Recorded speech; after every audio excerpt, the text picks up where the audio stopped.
Hello dears, എല്ലാവരും സുഖമായിട്ടിരിക്കണമെന്ന് വിചാരിക്കണം. ദാ ഇതുപോലത്തെ കുറച്ച് ഐസ്ക്രീം ബോട്ടിലുകൾ ഇവിടെ കിടപ്പുണ്ടായിരുന്നു. അപ്പോൾ ഉമ്മാനോട് ചോദിച്ച് അവരെ അങ്ങോട്ട് കൈക്കലാക്കിയിട്ടുണ്ട്. ഇനി എങ്ങനെയെങ്കിലും ഇവരെ നമ്മുടെ ഗാർഡനിലേക്ക് ഒന്ന് സെറ്റ് ചെയ്യണം. അപ്പോൾ അതിന് വേണ്ടി ഞാൻ ഇപ്പോൾ ഇവിടെ ഇതുപോലത്തെ 1/2 ലിറ്ററിൻ്റെ കുറച്ച് ബോട്ടിലുകളാണ് എടുത്തിട്ടുള്ളത്. അപ്പോൾ ഇവരെ നമുക്കൊന്ന് റെഡിയാക്കി എടുത്താലോ?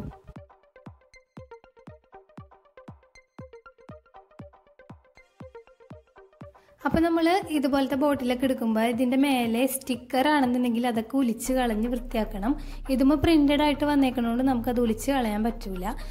ഇതുപോലെയൊക്കെ പെയിന്റ് ചെയ്യാൻ സ്പ്രേ പെയിന്റിംഗ് ആണ് ഏറ്റവും കൂടുതൽ ഫിനിഷിങ് കിട്ടുക.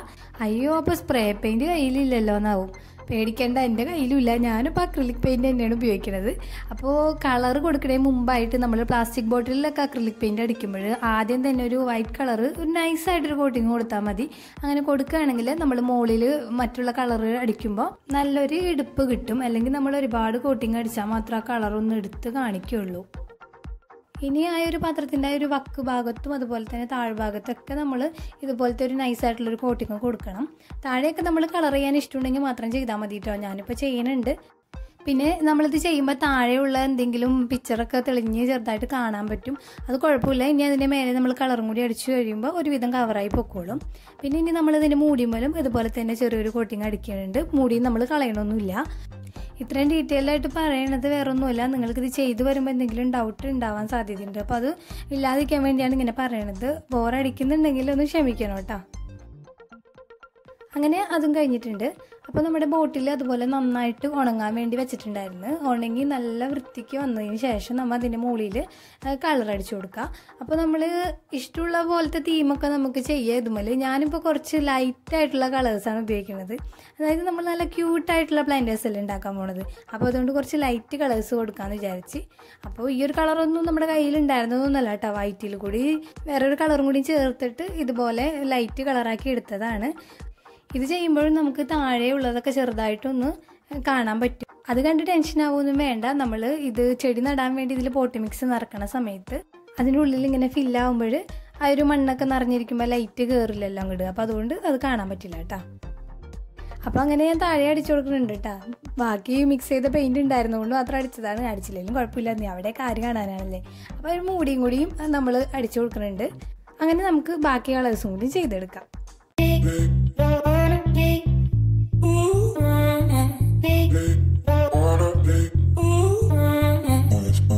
അപ്പോൾ ഞാനിനി ഇവരിലൊക്കെ കുറച്ച് ഇമോജീസ് വരച്ച് പരീക്ഷിച്ച് നോക്കാമെന്നാണ് വിചാരിക്കുന്നത്. ഞാൻ ആദ്യമേ തന്നെ പറയാം, എനിക്ക് വരയൊന്നും അത്ര പെർഫെക്റ്റ് ആയിട്ടൊന്നും വരില്ല. അതൊരു ആഗ്രഹത്തിൻ്റെ പുറത്തൊന്ന് വരച്ച് നോക്കണമെന്നുള്ളൂ കേട്ടോ. നമുക്ക് എന്താവും എന്ന് നോക്കാം.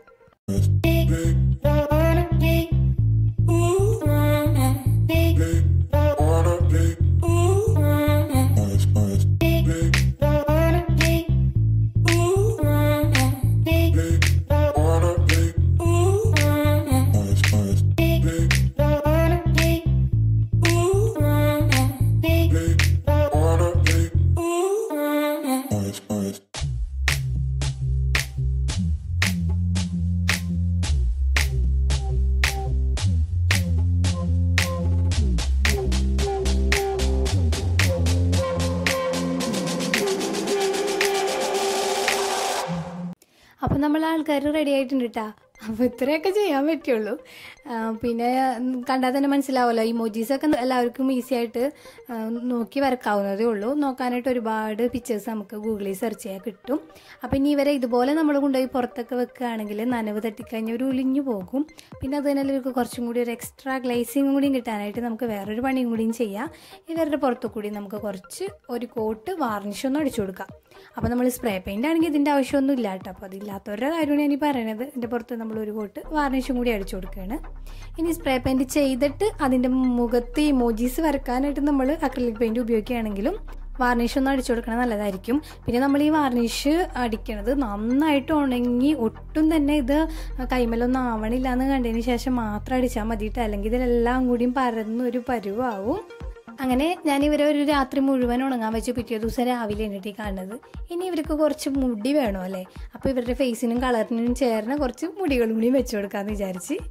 lost my best friend to 23. She left her body and hovered above me. I saw no shadow, I looked around, searched every building. അപ്പോൾ കണ്ടില്ലേ, നമുക്കൊക്കെ ബാധ്യതയായിട്ട് വീട്ടിൽ കിടക്കണ ഈ ഐസ്ക്രീം ബോട്ടിൽസ് എത്ര നല്ല ക്യൂട്ടായിട്ടുള്ള പോട്ട്സ് ആയിട്ട് മാറിയിട്ടുണ്ടല്ലേ. അപ്പോൾ ഇത് നമുക്ക് ഔട്ട്ഡോറും ഇൻഡോറും ഒക്കെ വെക്കാം. എനിക്ക് തോന്നുന്നു ഇൻഡോർ വെക്കുകയാണെങ്കിൽ ഒരുപാട് നാൾ നിന്നോളും എന്നാണ്. ഞാനിപ്പോൾ ഇതിന് ഡ്രെയിനേജ് ഹോൾ ഇട്ടിട്ടില്ല കേട്ടോ. നിങ്ങൾക്ക് വേണമെങ്കിൽ ഹോൾ ഇട്ടും യൂസ് ചെയ്യാം. അപ്പോൾ എന്തായാലും എനിക്ക് നല്ല ഇഷ്ടമായി. നിങ്ങളും ട്രൈ ചെയ്ത് നോക്കണം. പറ്റുന്നവരൊക്കെ എനിക്ക് ഫീഡ്ബാക്ക് അറിയിക്കുക. ഡൗട്ട് എന്തെങ്കിലും ഉണ്ടെങ്കിൽ ചോദിക്കുക. ഡൗട്ടൊന്നും ഉണ്ടാവില്ല, അത്രയ്ക്ക് സിമ്പിളാണല്ലേ. അപ്പോൾ എല്ലാവർക്കും ഇഷ്ടമായി എന്ന് വിചാരിക്കുന്നു. അപ്പോൾ പുതിയൊരു വീഡിയോയിൽ കാണാം കേട്ടോ. അതുവരേക്കും ബൈ ബൈ ഫ്രം സഫി സോംപ്ലേരി.